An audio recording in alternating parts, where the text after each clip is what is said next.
எல்லாருக்கும் வணக்கம். இப்போ இந்த புலிப்பார்வை திரைப்படம் பற்றி எழுந்திருக்கிற பிரச்சனைகள், அதை ஒட்டி என் மீது சுமத்தப்பட்டிருக்கிற குற்றச்சாட்டு, அது மேலே வருகிற பிரச்சனை, இதுக்கெல்லாம் விளக்கம் கொடுக்க வேண்டிய தேவை இருக்குது. ஆனால் நீங்கள் எவ்வளோ தூரம் இதை மக்கள்கிட்ட கொண்டு போவீங்க அப்படின்னு தெரியல, எவ்வளவு செய்தியை கொண்டு போவீங்கன்னா. ஆனால் நான் முழுக்க உங்களுக்கு தெளிவாக விளக்கிடணும்னு நினைக்கிறேன். புலிப்பார்வை படம் என்னுடைய நண்பர் அவர் பிரவீன் காந்தி திரைப்படத்துறையில் பணியாற்றும் போது பழக்கம். இந்த படத்தை ஐயா பாரிவேந்தர் தயாரிக்கிறாரு, அது வரைக்கும் தான் நமக்கு செய்தி தெரியும். படத்தை எடுத்து முடிச்சுட்டு அவர் நீங்கள் பார்க்கணுன்னு 2-3 தடவை அழைச்சார். சரி போட்டு காட்டுங்க பார்ப்போம் என்று நானும் என்னுடைய கட்சி தம்பிகளும் போய் பார்த்தோம். பார்த்த உடனேயே அவர் எடுத்திருக்கிறதுல தம்பி பாலச்சந்திரனை சீருடையை போட்டு எடுத்துட்டார். அது அவர்கிட்ட கேட்கும்போது அவர் தப்பான்னு கேட்குறாரு. அப்படியே அவருக்கு அது குறித்து தெரியல, அவருக்கு தெரிஞ்சு எடுக்கலை, தெரியாமல் எடுத்துட்டார். அப்போ அந்த மாதிரி சீருடையோட வந்தால் எவ்வளவு சிக்கல் வருங்கிறத நான் விளக்கி அவருக்கு சொன்னேன். அதுக்கப்புறம் அவர் புரிஞ்சுக்கிட்டு சரி அதை என்ன செய்யலான்னாரு, நீங்கள் முழுக்க அது மாற்றி எடுத்து தான் ஆகணும் என்று சொல்லிட்டேன். அதோட சின்ன சின்ன காட்சிகளில், நிறைய காட்சிகளில் மாற்றம் தேவைப்பட்டுச்சு. தவறான கருத்துக்கள் வருவது, சில இடங்களில் தேசிய கொடி தலையில் தொங்க விடப்பட்டிருந்தது. இதெல்லாம் அவங்க கவனித்து எடுத்தாங்களோ கவனிக்காமல் எடுத்தாங்கன்னு தெரியல. அப்போ நாங்கள் எல்லாத்தையும் குறிச்சுக்கிறோங்க, இதெல்லாம் மாற்றிருங்க என்று சொன்னோம். அதெல்லாம் மாற்றிக்கிற ஒத்துக்கிட்டார். அதுக்கப்புறம் ஐயா நெடுமாறன், அண்ணன் வைகோ, புகழேந்தி தங்கராசு போன்றவங்களாம் திரையிட்டு காட்டுங்க, அவங்களுடைய கருத்துக்களையும் கேட்டுட்டு அதுக்கப்புறம் நீங்கள் ஒரு முடிவுக்கு வாங்க என்று சொல்லிட்டு வந்துட்டேன். திருப்பி ஐயா நெடுமாறனே தொடர்பு கொண்டு கேட்கும்போது, நீங்களே ஐயாவை பார்க்கறதுக்கு கொஞ்சம் சொல்லுங்களேன்னா நானும் ஐயாட்ட வேண்டிக்கிட்டேன், ஐயா அதை கொஞ்சம் பாருங்க ஐயா அப்படின்னு. அப்போ ஐயாவும் நானும் திருப்பி பார்த்தோம். எனக்கு ஏற்பட்ட அதே சந்தேகங்கள், அதே திருத்தங்கள் ஐயாவுக்கும் வந்தது. ஐயாவும் மறுபடி காந்தி அவர் வீட்டில் போய் சந்தித்து ஐயாட்ட கேட்கும்போது இந்தந்த மாற்றங்களை நீங்கள் செஞ்சுருங்க என்று சொல்லிட்டாங்க. அப்போ அந்த மாற்றங்களை எல்லாம் சீருடையோட தம்பியை காட்ட முடியாது, அப்படி காட்டினால் படத்தை திரையிட அனுமதிக்க முடியாதுன்னு நம்ம சொன்னதுக்கு பிறகு அவங்க முழுக்க நாங்கள் தெரியாமல் இது செஞ்சிட்டோம், அந்த இப்படி ஒரு பிழை வரும்னு நினைக்கல, நான் மாற்றிடுறேன்னு சொல்லிட்டாங்க. அதுக்கப்புறம் தான் சரி நீங்கள் எடுத்துகிட்டு வாங்க, முழுக்க மாற்றிட்டு வாங்கன்னு சொல்லி விட்டுறோம். இப்போ இதில் இதோட இந்த பாட்டு வெளியீட்டு விழா வருது. பாட்டு வெளியீட்டு விழாவுக்கு நீங்கள் வரணும், நீங்கள் சொன்ன திருத்தங்களை நாங்கள் செஞ்சிடறோன்னு ஒத்துக்கிட்ட பிறகு அண்ணன் வைகோலாம் வர்றாங்க, நீங்களும் வாங்கன்னு. சரி எல்லாரும் அண்ணன்லாம் வர்றாங்கன்னு நானும் வர ஒத்துக்கிட்டு போனேன். அங்கே மேடைக்கு போகும்போது போய் அமர்ந்த பிறகு தான் அண்ணன் வரலைன்னு எனக்கு தெரியும். அதோட இதில் இப்போ என் மேலே என்ன எழுப்படுதோ, நான் எதிர்க்கலை அப்படிங்கிறது அது பெரிய குற்றச்சாட்டாக இருக்குது. முதல்ல இந்த படத்தில் இருக்கிற ஆட்சேபிக்கக்கூடிய தவறான கருத்துக்களை சொல்லி வந்த இந்த கருத்துக்களெல்லாம் முதல்ல எதிர்த்ததே நாங்கள் தான். அது எதிர்க்கிறது என்பது அப்படி கோஷம் போட்டு கத்துவதும் பத்திரிகையாளரை கூட்டி வச்சு அதை எதிர்க்கிறோன்னு சொல்கிறது மட்டும் இல்லை. இந்த படத்தை எடுத்தவர் ஆப்பிரிக்காவிலேயே அமெரிக்காவிலே இல்லை, அருகில் தான் இருக்கிறார். கூப்பிட்டா இப்போ கூப்பிட்டா கூட வந்துடுவார். அவர்கிட்ட சொன்னாலே கேட்குற நிலையில் இருக்கிறாங்க. ஒருவேளை இந்த படம் தப்பாக இருக்குது போடுங்க வெளியிடாதீங்கன்னா அதையும் கேட்கக்கூடிய ஆளு தான். ஐயா பாரிவேந்தரோ அல்லது நண்பர் பிரவீன் காந்தியோ சொன்னால் கேட்டுக்கிறாங்க. கோரிக்கைகளை ஏற்கப்படாத கோரிக்கைகள் எங்கே ஏற்கலையோ அங்கே தானே போராட்டம் தேவைப்படுது. சொல்கிறதையெல்லாம் நான் செஞ்சுக்கிறேன் திருத்திக்கிறேங்கிற இடத்துல எதுக்கு தேவையில்லாமல் இவ்வளோ போராட்டம்? இதில் சீமான் இதை எதிர்க்கலை அப்படின்னு, நான் எதிர்க்கலைங்கிறது யாருக்கு தெரியும்? நான் எதிர்க்காமையே அவங்க திருப்பி எடுக்க சம்மதிச்சு இவ்வளோ தூரம் மறுபடியும் படத்தையே திருப்பி நாங்கள் அந்த தம்பி சீருடையோடு எடுத்த காட்சிகள் எல்லாம் நாங்கள் மாற்றி திருப்பி எடுத்துக்கிட்டு வரோம்னு போகிறாங்க. அப்போ இது தேவையில்லாமல் ஒரு குழப்பத்தை விளைவிக்கும். இந்த படத்தை எதிர்க்கணும் சம்பந்தமாக கேள்வி கேட்கணும்னா படத்தை எடுத்தவர்கிட்ட தயாரிப்பாளர்கிட்டே கேட்கணும். அது கேட்காம படத்தை நிறுத்திடணும்னா ஆட்சேபிக்கக்கூடிய காட்சிகளெல்லாம் நாங்கள் மாற்றிக்கிறோம் நீக்கிக்கிறோம்னு சொல்லும்போது எதற்காக இந்த போராட்டங்கள் தேவைப்படுதுன்னு நீங்கள் பார்க்கணும். இதே மாதிரி தான் மெட்ராஸ் கவே மெட்ராஸ் கவே படம் முழுக்கவே தவறாக எடுக்கப்பட்டிருந்தது. எடுத்தவர் வட இந்தியாவில் இருந்தார், அவரோட நம்ம தொடர்பு கொள்ள முடியல, படத்தை நீங்கள் தடுக்கணும்னு நம்ம கேட்டோம். இனம் படம் வரும்போது நீங்கள் கவனிக்கணும், இனம் படத்திற்கு எதிராக இத்தனை கட்சிகள் 60-20 இயக்கங்கள் கூடி எங்கேயாவது போராடியதை நீங்கள் பார்த்தோம்னா இல்லை, நாங்கள் தான் பேசணும். அப்போவும் இதே மாதிரி பெரிய அளவிற்கு போராட்டங்களை செய்யாமல் படத்தை எடுத்தவர் வாங்கி வெளியிட்டிருப்பவர் நம்ம சகோதரர் லிங்குசாமிங்கிறதுனால அழைச்சி பேசணும். அழைச்சி பேசும்போது அண்ணா என்ன சொல்லுங்கண்ணா, படத்தில் இந்த மாதிரி ஆட்சேபிக்கக்கூடிய தவறான கருத்துக்களை சொல்லக்கூடிய காட்சிகளை நீங்கள் நீக்கிட்டு திரையிடுங்க அப்படின்னு. அவர் மும்பையில் இருந்தார். அப்போ அதை எதிர்த்து நம்ம கட்சி பிள்ளைங்கள் கூட அங்கே போய் அவரை அந்த படப்பிடிப்பு தளத்தில் முற்றுகிட்டு கொஞ்சம் போராடினாங்க. அப்போ உடனே எனக்கு எடுத்தபோது நான் சொன்னேன். அப்போ அவர் சொன்னார், இல்லைன்னா நான் காட்சிகளை நீக்கிட்டு அது மாதிரி கூட வேணாம், நான் படத்தையே எடுத்துடுறேன் அப்படின்னு, படத்தை திரையரங்கிலேருந்து எடுத்துடுறேன் நான் சொன்னார். சரி எடுத்துருங்க அப்படின்னு. அதுக்கு நன்றி சொல்லி கூட நான் அறிக்கையெல்லாம் வெளியிட்டேன். இது எங்கோ ஒரு தொலை தூரத்தில் இந்த படத்தை வேண்டாத ஒரு சிங்களம் எடுத்துகிட்டு வந்துட்டான்னா நீங்கள் சண்டை போடுறது சரி. நம்மளால தானே எடுத்திருக்காங்க, சொன்னாலே கேட்டுக்கிற போகிறாங்க. இதுக்கு எதுக்கு இவ்வளோ ஆர்ப்பாட்டம், இவ்வளோ போராட்டம்? இதில் சீமான் எங்கிட்ட துரோகியானா? நான் எதிர்க்கலைன்னா இவர்களுக்கு இல்லாத அக்கறை எனக்கு இல்லாமல் போயிருமா என்ன?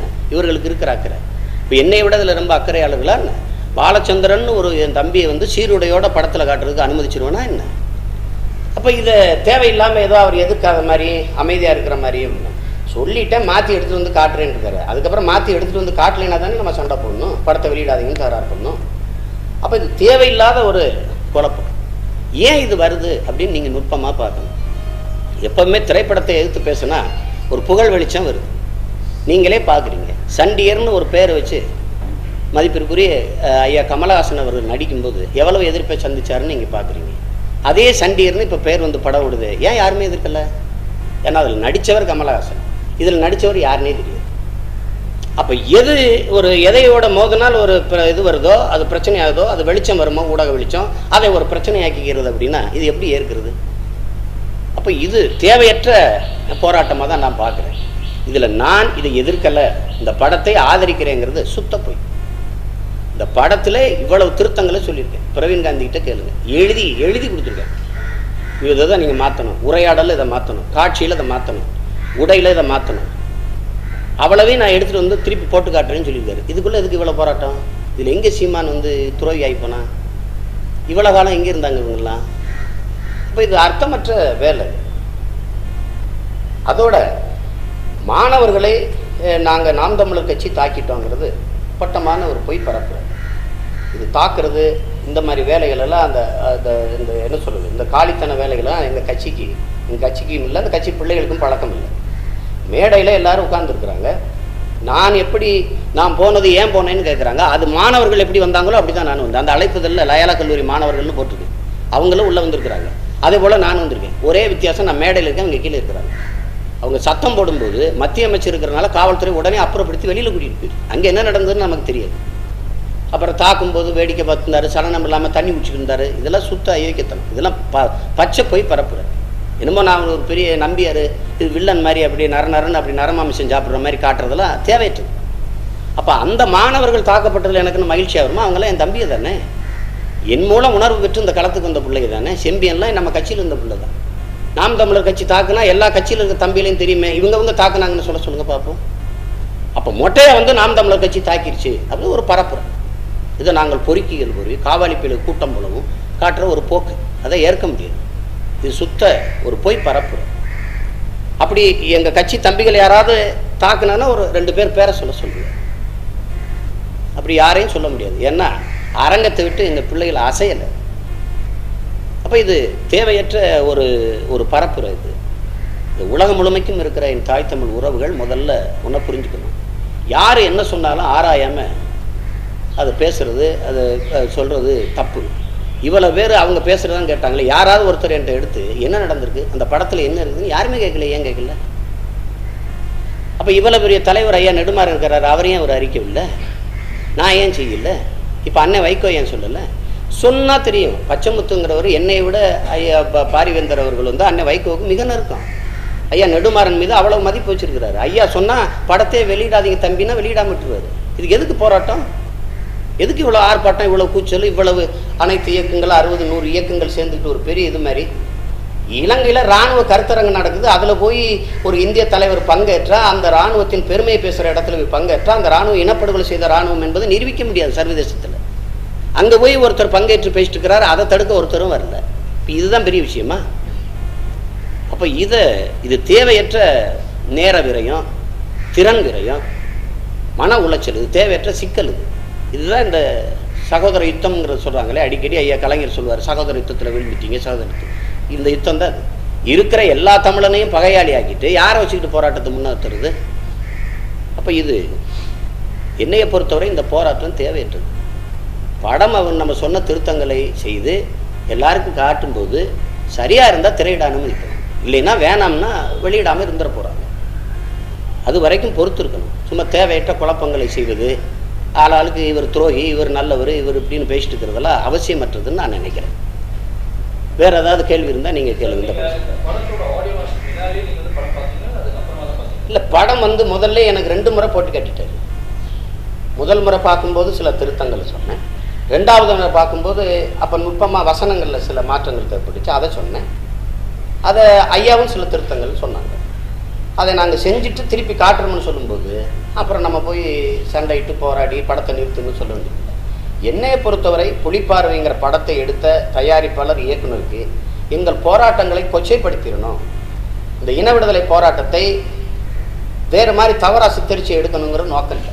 அது படம் பார்க்கும்போது தெரியாமல் நிறைய தவறுகளை செஞ்சிருக்காங்க. பிரவீன் காந்தி செஞ்ச தவறு, படத்தை எடுத்துட்டு எங்ககிட்ட போட்டு காட்டுறாரு. படத்தை எடுக்கிறதுக்கு முன்னாடி ஒரு 1/2 மணி நேரம் அல்லது 1/2 நாள், 1 நாள் அல்லது 1 மணி நேரம் பேசிட்டு எடுத்திருந்தா இவ்வளோ குழப்பமும் இல்லை.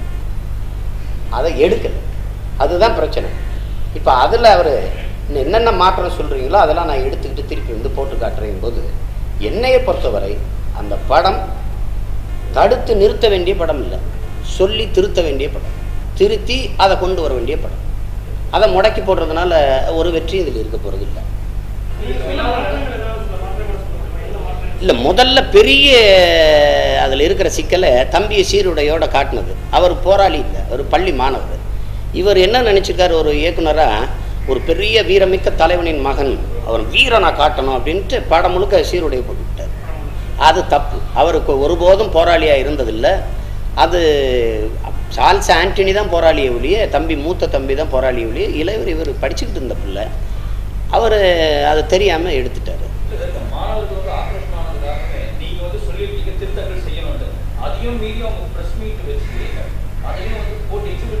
இல்லை, தப்பு. அவர் அதுக்கப்புறம் தான் எனக்கு படம் போட்டு காட்டுறாரு. உங்களை சந்திச்சு பேசுகிறார் இல்லையா, பத்திரிகையாளரை சந்திச்சு பேசிக்கிறாரு, அதுக்கப்புறம் தான் எனக்கு படம் போட்டு காட்டுறாரு. இல்லை, அவர் படம் பார்த்துட்டு, அப்போ படம் பார்த்த உடனே சொல்லிட்டு, படம் பார்த்த உடனே நின்று மணிக்கணக்காக அவர்கிட்ட சொல்லிட்டு வீட்டுக்கு வர வச்சு இங்கே உட்காந்து தான் எதாவது தவறாக இருக்குது, இப்படி வந்தால் திரைக்கு கொண்டு வர முடியாது, நீங்கள் அது கஷ்டம். அப்போ என்னென்னா, இப்போ நான் சொல்ல கடமைப்பட்டிருக்கேன் நண்பங்கிற முறையில். இதை தான் நீங்கள் மாற்றலைன்னா சிக்கலாயிரும்னா அவருக்கு தெரியுங்களா. ஏன் இதை முதல்ல எனக்கு திரையிட்டு காட்டுறாருன்னா, இதில் பிரச்சனைனா முதல்ல நான் தான் எதிர்ப்பேன்னு அவருக்கு தெரியுது. அதனால் முதல்ல காட்டி என்னுடைய கருத்துக்களை கேட்டுக்கிறார். அதுக்கு ஒரு கால அவகாசம் தேவைப்படுது. ஏன்னா அவர் குறைஞ்சது 10 நாளாவது அவர் திருப்பி எடுக்கணும்.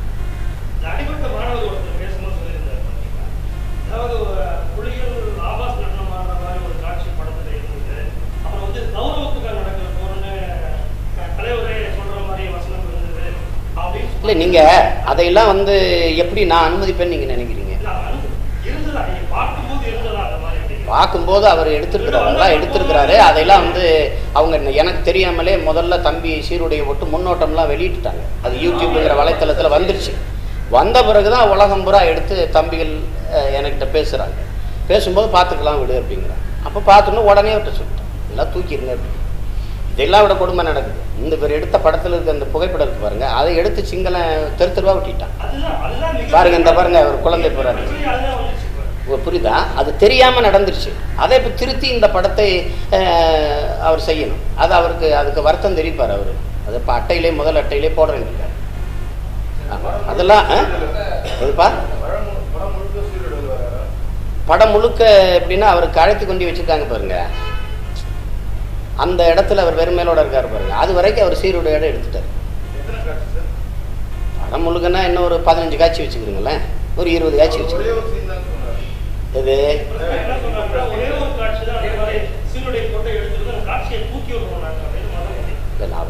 அவர் சொல்லலாம் ஒரு காட்சின்னு, நிறைய காட்சிகளில் காட்டிட்டாங்க.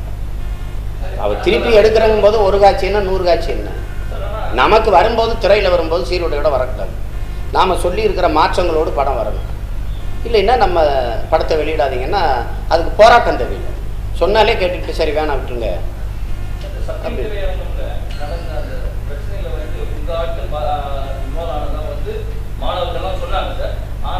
அதெல்லாம்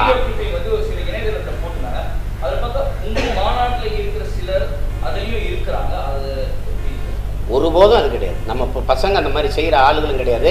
யாரையாவது சொல்ல சொல்லுங்கள். எல்லாருக்குமே என் கட்சியிலோட நெருக்கமான தொடர்பு இருக்குது. அந்த மாணவர்களுக்கு ஒருத்தர் பேரை சொல்லுங்கள் அடித்தது. பின்னாடி வேணால் நின்றுப்பாங்க. அடித்தது யாருன்னு அவங்களுக்கு தெரியும். அவங்க பேரை தான் சொல்லணும். என் கட்சி பேரை சொல்லக்கூடாது. அதில் நோக்கம் தப்பாக இருக்குல்ல, நோக்கம் தப்பாக இருக்குது. நீ வந்து நாம் தமிழர் குண்டாசு அப்படின்னு சொல்லக்கூடாது, நாம் தமிழர் குண்டர்கள் அப்படின்னு சொல்லக்கூடாது. படத்தை எடுத்து ஆரம்பிக்கும் பொழுது நீங்க திருத்திருவீங்க மாற்றுவீங்க, அதெல்லாம் கரெக்ட். ஆனா ஒரு ஆபாசம் இருக்கிற மாதிரியோ அந்த மாதிரி கௌரவத்துக்கான பொண்ணு பிரபாகரன் சொல்ற மாதிரியோ ஒரு காட்சியை வைக்கிற ஒரு நோக்கம் என்னவா இருக்கும்? நீங்க அதை எப்படி பாக்குறீங்க? இல்லை, அது வந்து அது ரெண்டு தரப்புலேயும் விமர்சனங்கள் இருந்தால் தான் தணிக்கை கிடைக்கும்னு நினச்சி எடுத்துருக்கலாம். இப்போ நாம் அதை அனுமதிக்கல, திருத்துறாங்க, அவ்வளோதான். நிறைய பேருவே அது இப்படி சொல்லுவது ஆங்கிலம் ஜஸ்டிஃபை பண்ணணும்பாங்க இல்லையா. ஒரு தரப்பு படம்னா தணிக்கை கிடைக்கும். ஏன்னா இதுவரை ஈழத்தை ஆதரவாக எடுத்த படங்களில் தேன்கூடு தான் மிகச்சிறந்த படம். ஆமாம், மிகச்சிறந்த படம். அதை வெளியிட முடியல. ஆமாம், முடியல. இதெல்லாம் தெருவில் தோல் ஒதுக்கி வச்சுட்டு தெருவாக அலைஞ்ச ஒரு ஆள் நான். அது தேன்கூட எவ்வளவோ முயற்சி பண்ணி தோற்று போய் போட்டேன். அந்த தயாரிப்பாளருக்கு ஒரு 1.25 கோடிக்கு மேலே இழப்பு, ஒன்றும் பதில் பேச முடியல. அப்போ எனக்கு கூட வருத்தம் இருக்குது, அந்த படத்துக்கு ஏன் தணிக்கை கொடுக்கலன்னு. ஆனால் நமக்கு எப்போது எதிர்கருத்து வருகிற படங்களுக்கு தணிக்கை தருகிற அரசு நமக்கு ஆதரவாக இருக்கிற படங்களுக்கு தராது. இப்போ இதில் எல்லாமே எதிராக இல்லை. சில கருத்துக்களில் வரலாற்று போராட்ட தெளிவு, வரலாற்று பார்வை இல்லாமல் பிழை இருக்குது. அதை நம்ம திருத்திட முடியும். இல்லை இப்படி தான் வெளியிடுவோம்னா அதை ஒரே நொடியில் தடுத்துடவும் முடியும். அப்போ போராட்டம் தேவையில்லை.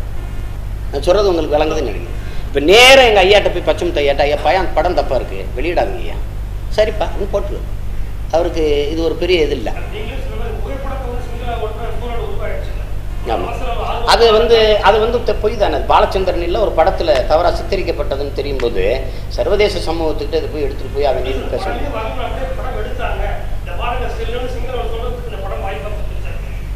அதை பேசி அதை போய் வச்சுக்கிட்டு அதை நிரூபிக்க முடியாது. உலகத்துக்கே தெரியும். அது தம்பி வந்து இன்னைக்கு ஐநா வந்து விசாரணை தொடங்குது இல்லை, போர்க்குற்ற விசாரணையை. அவன் போராளியா மாணவனானு தெரியாது. அதுக்கு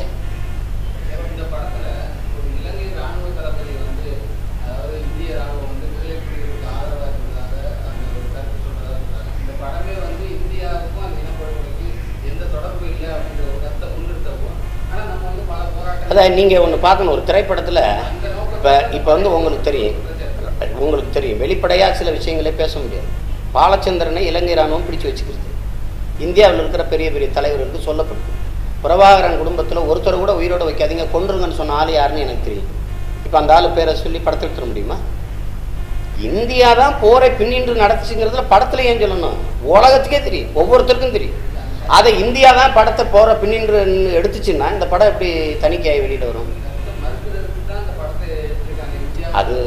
அதெல்லாம் சிறப்பாக இருக்குது, இதெல்லாம் வெற்றி போச்சு. சிறப்பாக இருக்குன்னு யாரும் அவர் சொல்லுவாருங்க. எங்க படம் வந்து இந்த முயற்சியை பாராட்டுற, இதெல்லாம் நீக்கு, இதெல்லாம் மாற்று அப்படிங்கும்போது அவர் பார்த்து படம் நல்லா இல்லைன்னு சொல்லிட்டாருன்னு ஒரு இயக்குனர் சொல்லுவார்.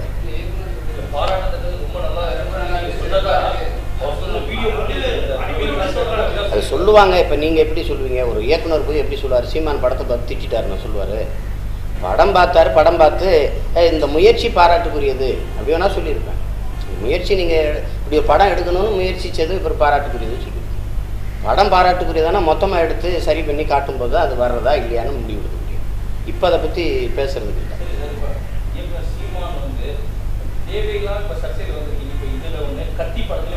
தேவையில்லாம சர்ச்சைன்னு உங்களுக்கே தெரியுது பாருங்க. ஏன் நான் இந்த படத்தை எடுக்கல, கொஞ்சம் கேளுங்க. நான் இந்த படத்தை எடுக்கல, நான் இந்த படத்தை தயாரிக்கல, இதில் நடிக்கல, எனக்கு இதில் சம்பந்தம் இல்லை. ஆனால் என்னை இழுத்து கொண்டாந்து விட வேண்டிய தேவை இருக்கு எல்லாரும். இது என்னன்னா, இந்த படங்களை எதிர்த்து போராடுகிற போராட்டத்தை நான் எதிர்த்திருக்கேனா? இந்த படம் வந்தே தீரணும் அப்படின்னு ஏதாவது பேசியிருக்கேனா? இல்லை. படத்தை பார்த்துட்டு இதெல்லாம் நீக்குங்க, இதெல்லாம் மாற்றங்களை முதல்ல சொல்லியாச்சு. அது திருத்துறதுக்கு கால அவகாசம் கேட்டிருக்காங்க. மறுபடியும் போட்டு காட்டுவாங்க. இப்போ எல்லாரும் தான் பார்க்க போகிறாங்க, நான் மட்டும் இல்லை, எல்லாரும் பார்க்க போகிறாங்க. இந்த போராடிய மாணவர்களும் பார்க்கட்டும். அப்பவும் திருத்தருக்கு சரியா இல்லை, இது வந்தால் சரியா தவறாக இருக்குன்னு சொன்னால் ஒரே வார்த்தை, போராட்டமே தேவையில்லை, அவர்கிட்ட சொன்னாலே போட்டுருவார். அலுவலகத்தில் போய் சந்திச்சு ஐயாவை பாரிவேந்தர் இந்த படத்தை வெளியிடாதீங்கன்னு சொல்லிட்டா அப்படியே போட்டுருவார். அதுக்கு எதுக்கு இவ்வளோ போராட்டம் பண்ணி ஆர்ப்பாட்டம் பண்ணி நாங்கள் தான் புரட்சியாளர்கள், நாங்கள் தான், இதெல்லாம் அவசியமே இல்லை. இதெல்லாம் தேவையற்ற ஆர்ப்பரிப்பு. கட்டாயம்